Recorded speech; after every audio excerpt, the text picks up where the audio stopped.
Hey, good morning, everybody. Welcome to B-Sides Las Vegas Common Ground. We're ready to get the first talk of the day kicked off. First thing, we'd like to thank our sponsors, especially our diamond sponsors, Adobe and Aikido. Gold sponsors, Formal and Drop Zone. Their support, along with the donors and volunteers, makes this event possible. Please make sure your cell phones are set to silent as a courtesy to our speakers and everybody around you. Quick reminder, our photo policy prohibits taking pictures without explicit permission from everybody in the frame. Talks are being recorded and will be available on YouTube after the event. So, now, let's set the tone for B-Sides Las Vegas 2025 the right way. Our first speaker is no stranger to this world. He's an Argentine hacker who is a DEF CON veteran, hitting the stage more than a dozen times, and a pioneer in the threat intelligence and biohacking community. Today, he's taken us into uncharted territory where ransomware doesn't just threaten your files, it threatens your body. This is the future of cyber risk. You are about to hear it from one of the sharpest minds in the field. Let's make some noise for Mauro Eldritch. Hi everyone, thanks for coming to my talk. Thanks for choosing my talk. I know it's early, so I won't get too technical or too boring.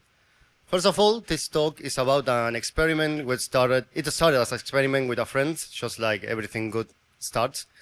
And I will tell you how we designed this kind of funny malware for bioimplants. We are going from the basics, from what's an implant, what's ransomware, until all the problems we faced and all the things that we discovered in the way. First of all, this talk has a co-speaker, Emmanuel, who was not available to come today here for a cryptographic incident in his hand not related to this talk. We both work at the same DC, which comprehends Argentina and Uruguay, and we work on the same startup that we founded ourselves.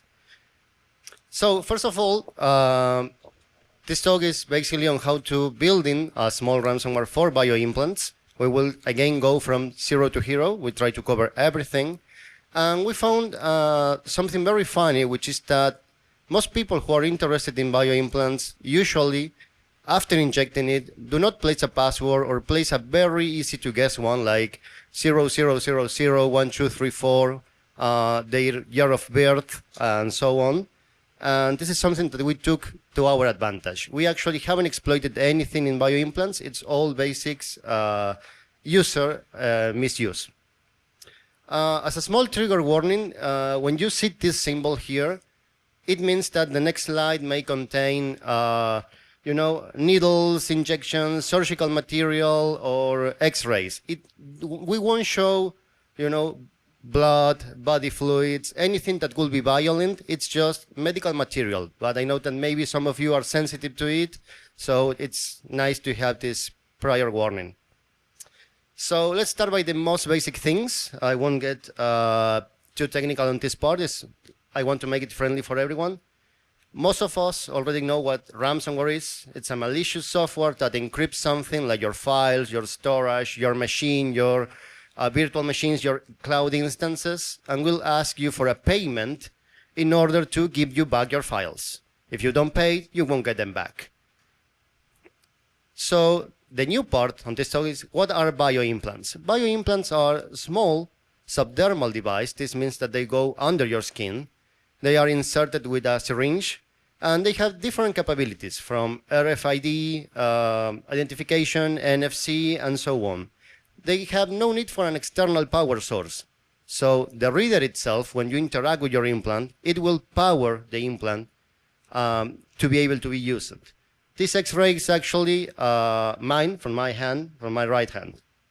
This is the implant we will use on this talk. They are typically injected. You don't need a surgical procedure. You only need someone to inject it on your hand, and you're good to go. Most of them are able to be used right away after being injected. There's no need for anything else. The recovery process is quite easy to undergo. And common uses for this kind of implants are two: access control and object interaction. For access control, I mean that you can actually access via reader, a specific reader, to your laptop, to your cars. There are people unlocking Tesla with a specific implant. There's been used also to unlock smart homes, other devices, and even weapons. On certain weapon grips were custom modified to be able to recognize the implant. And if the implant is not present, the trigger will be locked out, so you won't be able to fire. Also, there are other different home appliances, from smart safes to other things that could make use of this implant. Actually, anything that you can open with an NFC card or token or tag could be manipulated very easily to be able to be used with an implant. Now, since all my DC have implanted dangerous things implants, we will talk about these models. This, again, we are not attacking the implant, we are not exploiting a vulnerability, we are not saying that dangerous things is actually vulnerable, but it's actually what we have in MyDC at South America to use, so we resorted to focusing on these models. There are different models, some only include RFID, some include only NFC, some can also be used to open, as I said before, the Tesla cars, and also to generate OTP, the codes that you can generate with Google Authenticator, for example, or other token generating applications. And there are some cooler ones that actually include certain things like LED lights, like the one that you can see here. Every time you read, you will power not only the chip, but you will also power a LED light on different color. There are other models that include thermal sensors and that can be used also for contactless payments. And again, to read or to write to it or to interact with it, you need a reader. This reader can be a dedicated reader that you can buy from different manufacturers, or a phone, for example. Now here comes the question. How do I prevent someone from reading my implant? You can place a password to avoid that. How do I stop someone from overwriting my implant with something that I don't want to be written to it with a password? But what happens if somebody actually writes something nasty to my implant and locks it out? And you might ask yourself, well, who could do that? And we were drunk enough to try it out. So in this chapter, we will try to develop the solution to encrypt the implant. Excuse me. But as you will see on the next slide, on this field, we found more problems than answers. So all this chapter is dedicated to problems. We had lots of problems. The first one was that there was no API, no application to interact with the implants yet. So we had to draft it from scratch. And in order to draft an API for such a thing, you need to actually understand how they work. There was plenty of documentation, but it wasn't enough for us to understand. So we had to do some kind of things that you will see here. First, for this experiment, we'll use a next implant from Dangerous Things that has NFC and RFID capabilities. We will only focus on the NFC part. When you try to read it, it will read just like any other NFC tag. You will see the contents, you will see the serial number, you will see if it is password protected, and all kinds of information. Now, when you read the implant, you will see that the memory pages are actually named. They have a name after them. You will see here we have UID, int, lock, OTP, data, password, config, and so on. We are only interested in 3. Since we are trying to lock it out, we are interested in 3 things. Where is the password stored? Where is the data stored? Because we want to write something nasty on it. And also, we want to avoid breaking the implant. There's a special registry called lock that if you activate or if you write to it, you will actually freeze the implant in place. Whatever is written for good. It doesn't matter if you have the password. It doesn't matter if you are the manufacturer. It doesn't matter what tool do you have on your side. The tag is no longer able to be rewritten once again. So if I write Mauro and just activate the lock page, Mauro is the content that will be there forever. Since we are not monsters, we want to avoid touching that registry. So we have to understand the contents of the implant from 0 to 100% before starting writing things. The other 2 entries that we are interested in are data, because we want to write data to the implant, and password, because that's where the password is stored. we also need to understand how the password is stored. And that's one of the biggest problems today that we have with implants. Because the implant has a super reduced size and a super reduced size allocated for the password, just 4 bytes. And here's when you say, but that's actually not true, because I tried writing a super long password to my implant and it worked. And yes, and that's because every single application that you have will apply a specific function to the password that you have. For example, it will hash it with MD5. From that hash, it will take the last 4 bytes or the first 4 bytes and will apply it to the password. That way, you still retain the password on your memory, but the implant has a special version, a reduced version of the password inside. This means that the function that is applied by the application is proprietary, and we found it the hard way. So, it's proprietary. The application that encrypts is the only one in the world that will decrypt that password, because it will be the only one to apply the exact reverse function to say, yeah, I remember that I used MD5. And then from MD5, I took the last 4 bytes, and I put the last 4 bytes. But if you try with another application, it will say, yeah, I hash 3 times with SHA-1, and then I take the first 4 bytes. So even if the password is the same exact one, it won't match. We found it the hard way after breaking a couple tags. So remember this, the application that locks is the very same that unlocks. This is the first law of bioimplants here, at least on this talk.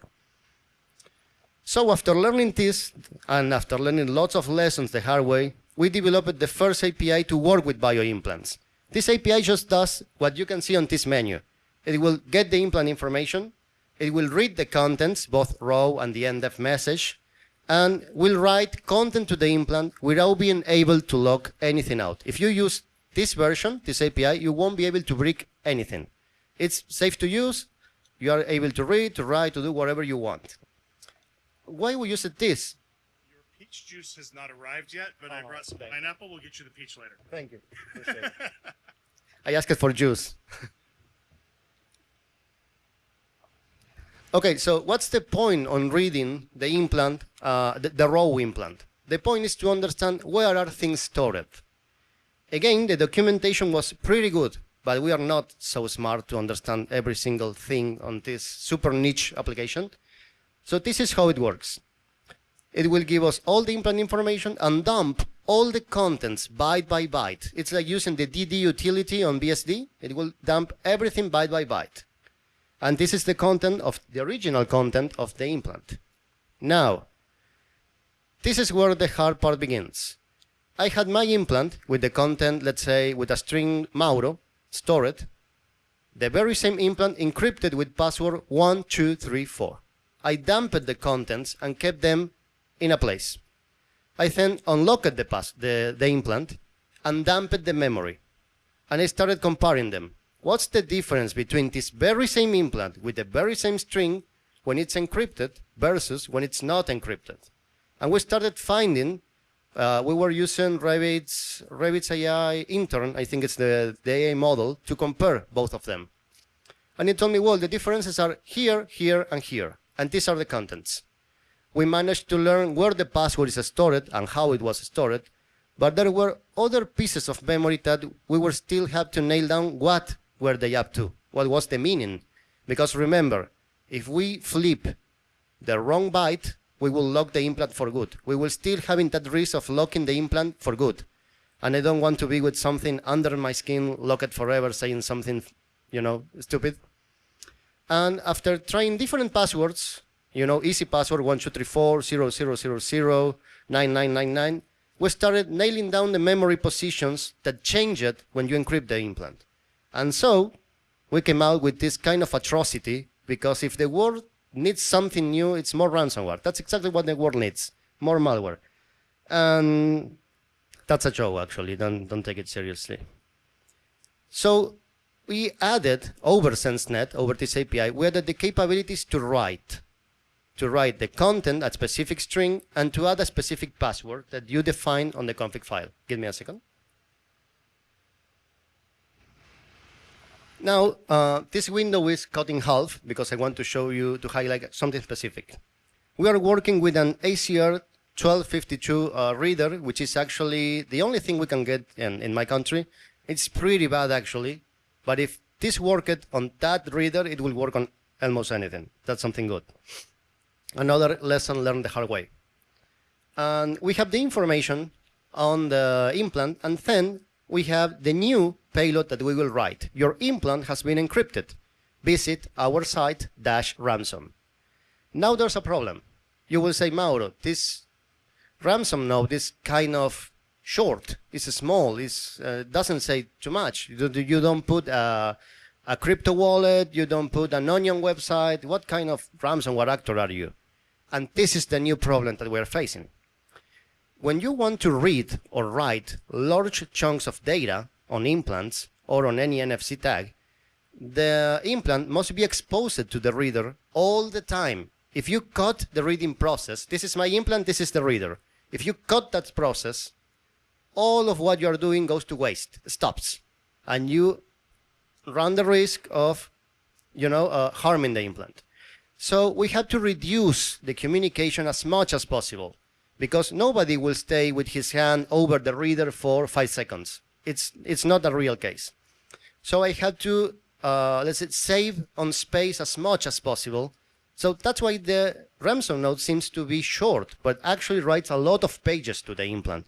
See, wrote from page 4 to 19. And when you see this as a raw dump, you will see that the ransom node is not that really short. You can compare on the second picture that it says the raw value, your implant has been encrypted, but the payload below, it's a little bit bigger. The payload actually has 60 bytes. 55 bytes, it's the ransom node, and the other 4 bytes, the password that we put there. And here comes the problem. We already have a working solution. We already have something that works, but you still, this is normal.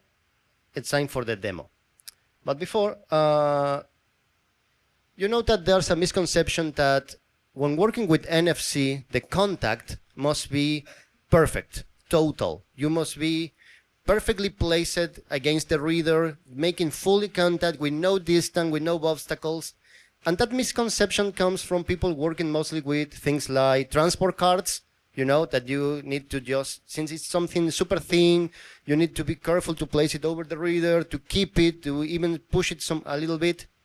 But actually, we found out that implants and the readers that we were using resisted a lot of obstacles. Give me a second so I can set this up for you. This one, I will take the sound I will speak over. This is one of the first tests we did with this reader. If you place the implant, it will just absolutely read. There's no problem on it. But what happens when you place obstacles? And by obstacles, I mean folding a paper, a semi-plastic paper, over and over again and trying to read it on top. Surprisingly, it actually works.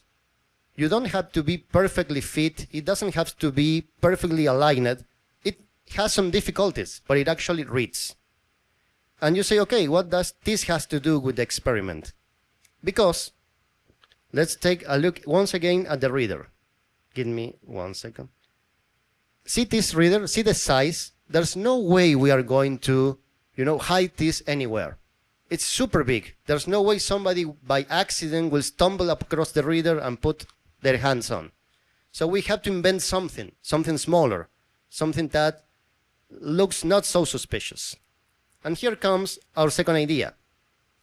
After sewing off lots of things in my home, after tearing apart joysticks, microphones, and things, we found out that the best answer to our prayer was a door knob. And not any door knob, a ball door knob. Ball door knobs have the perfect grip for the implant. Look at my hand. This is the knob. You do this, that's perfectly aligned. And also, if you lock somehow, or if you make it hard to be twisted, the person will remain touching it. But here comes the problem. We can't fit that giant monstrosity inside the doorknob. So we have to build another encryptor, a homemade one. And our prayers were answered with these 2 chips, PN532 and the ESP32. As you can see, there's some wiring to be done, but this is not the end of the problem. ESP32 and ESP8266, the one in the back, actually do not support Python, in the language in which LockSkin is written. It actually needs to be rewritten in MicroPython, which is a micro version of Python. And even if that's a micro version, we have a problem. These two chips have really, really low memory.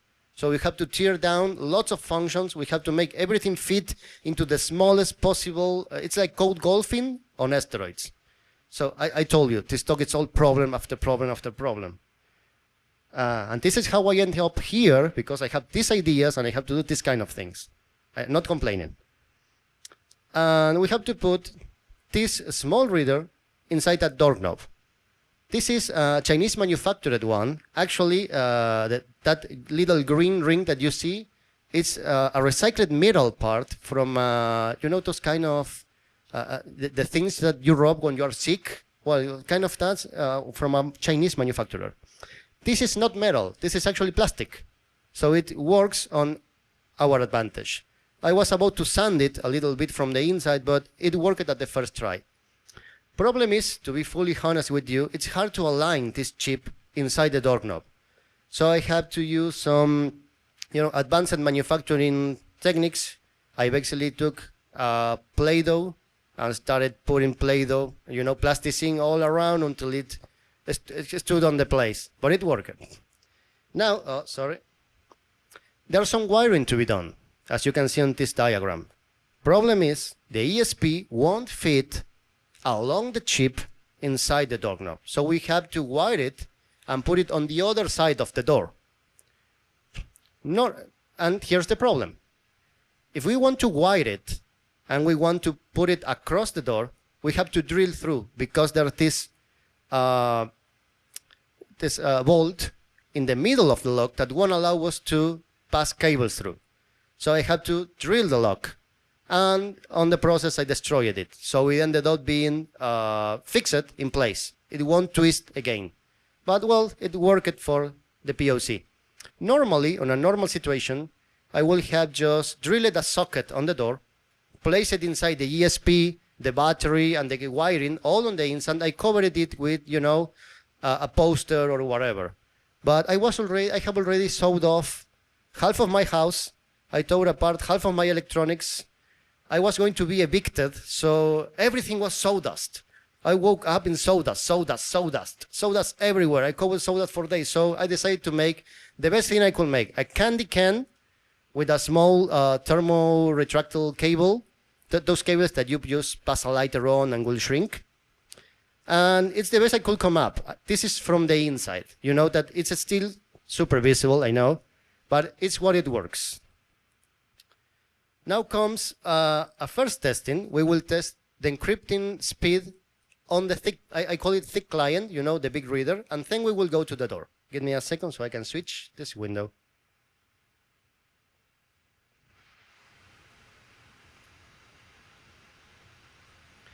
So here what we will try to see is the speed and reliability of the locking process, the encrypting process.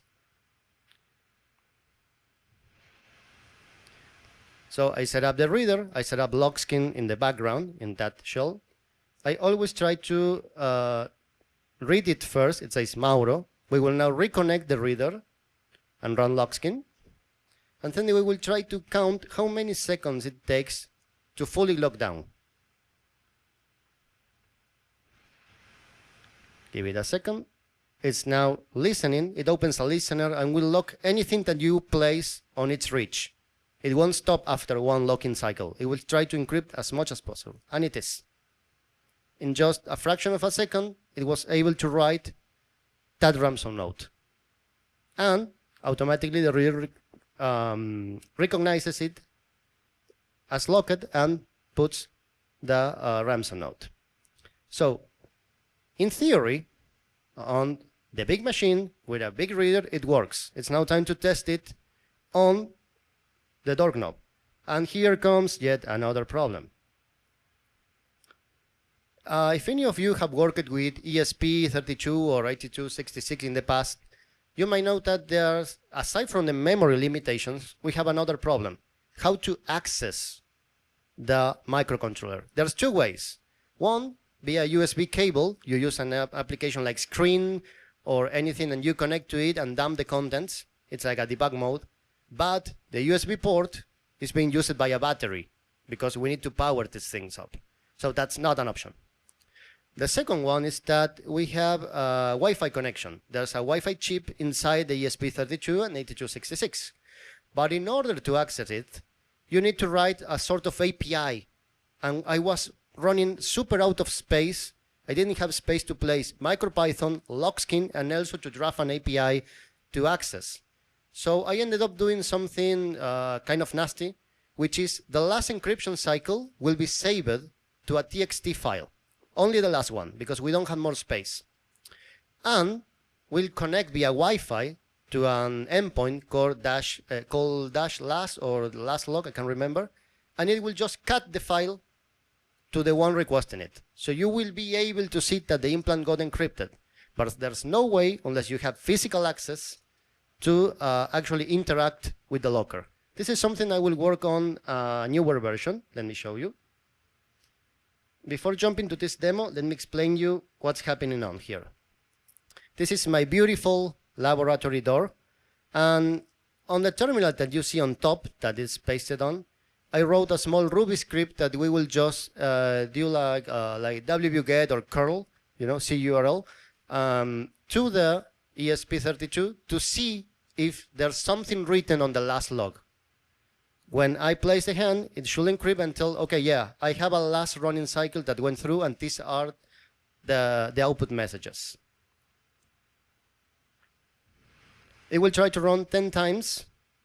Picaporte means doorknob. It will try to contact the port, and you see that it's still trying. I try a little bit, I fiddle with it, and there it is. It sent, it didn't send it. It wrote the last log from the locking process to the ESP memory. And a MicroPython API will just fetch that file and say, yay, this is the last running cycle I had. As you can see, this doesn't have color, it doesn't have full information, because I try to fit as much as possible in such a super small space that actually it worked, but it has a lot of functions that have been cropped out of this final micro version. And so with this was all fun and logs until we have to decrypt these things. And when we jump into this part was when we found out that we had actually broke out a lot of tags, not implants, just tags. Because the function we wrote was hard to reverse back. We ended up calling it a day and discarding the tags, but luckily no implants were harmed during this experiment. So we created a decryptor for LockSkin, which actually just sends raw NFC commands to decrypt it back.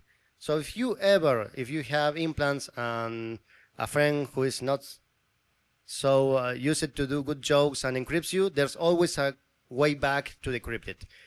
We are not using any hashing or proprietary function. We just place the password in raw, just the number, so you will always be able to decrypt whatever this kind of monstrosity does to you.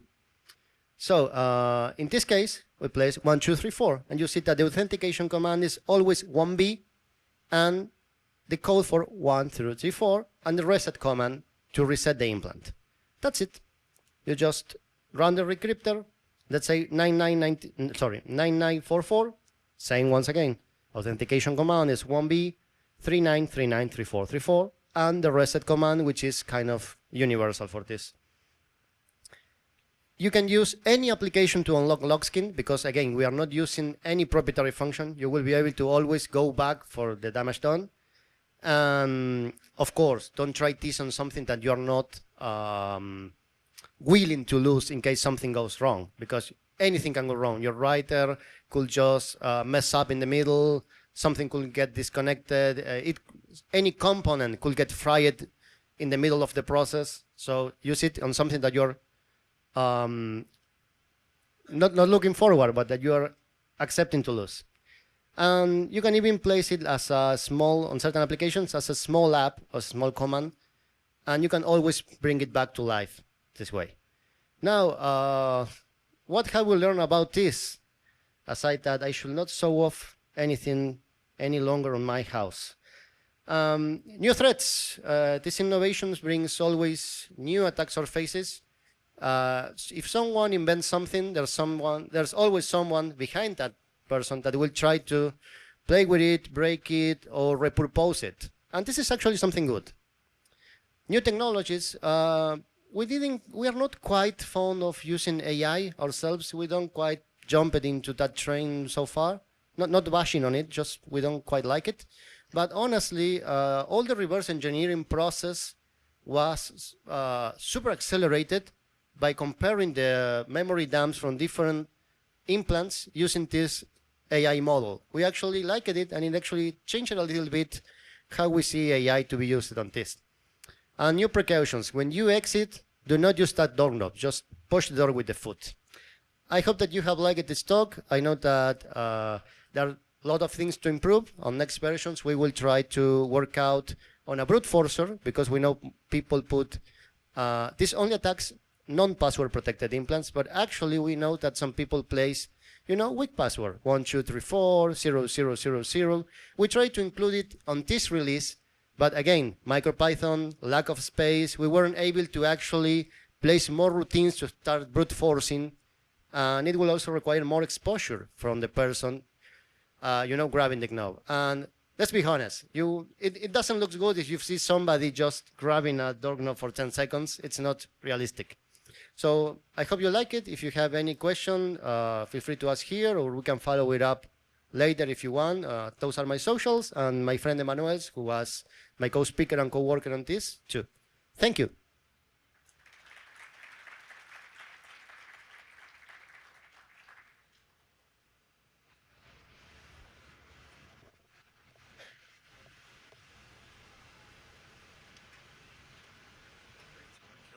Thank you. Hey, does anybody have any questions for Mauro? No? Go ahead.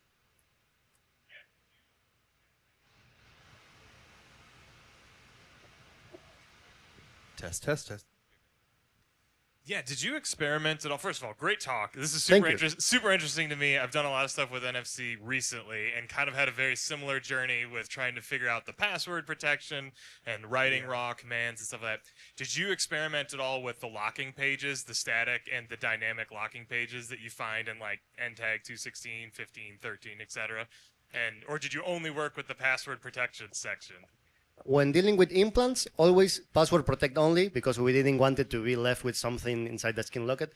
But yeah, we break a lot of tags in the process, trying to, narrow down, well, this is the dangerous area. We should not play with this one. Or at least on this model, from this page onwards, beware. From this page backwards, beware. We know it's some place between these ones. Not always we managed to narrow down which pages were the dangerous, but we had a sort of an idea, a general idea of do not touch that. So it costs money. Every time you touch this costs money. I had the same experience. All right, thanks. Thank you. Anybody else have any questions? All right. Well, hey, thank you guys. Let's give another round of applause here for Mauro Eldritch. Thank you, everyone. That is a killer way to start day one, talk one of B-Sides Las Vegas. This is truly cutting edge stuff. If this sets the tone for the rest of the con, I am super stoked.